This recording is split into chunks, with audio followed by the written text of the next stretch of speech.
रसूल सल्लल्लाहु अलैहि वसल्लम ने फरमाया, जिसने मुझ पर एक बार दुरूद शरीफ भेजा, अल्लाह ताला उस पर 10 बार रहमत नाजिल फरमाएगा। हम इस आर्जी दुनिया की सस्ती चीज़ों की खातिर अपना कीमती ईमान खो देते हैं।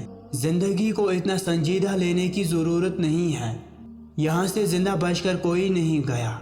कितनी दिलचस्प बात है ना कि समंदरों का मालिक एक आंसू पसंद करता है, रिश्ता खून का हो या एहसास का। किसी को मजबूर करके अपनी तरफ मुतवज्जा करना गलत है। जिंदगी में अपने साथ रहना सीखें।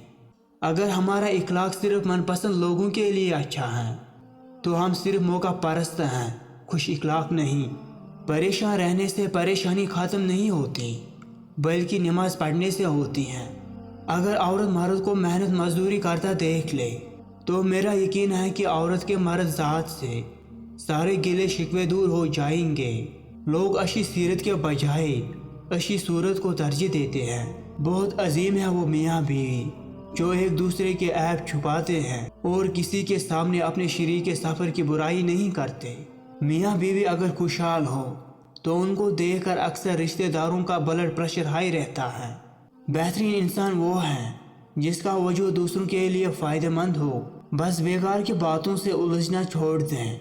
जो आपको अहमियत नहीं देते अपनी ज़िंदगी में, आप भी उनको सरसरी शामिल रखें, आटे में नमक के बराबर।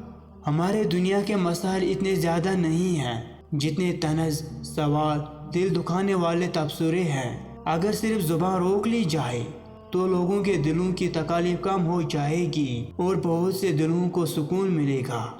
नींद और जहालत जितनी गहरी होगी, जगाने वाले पर उतना ही गुस्सा आएगा।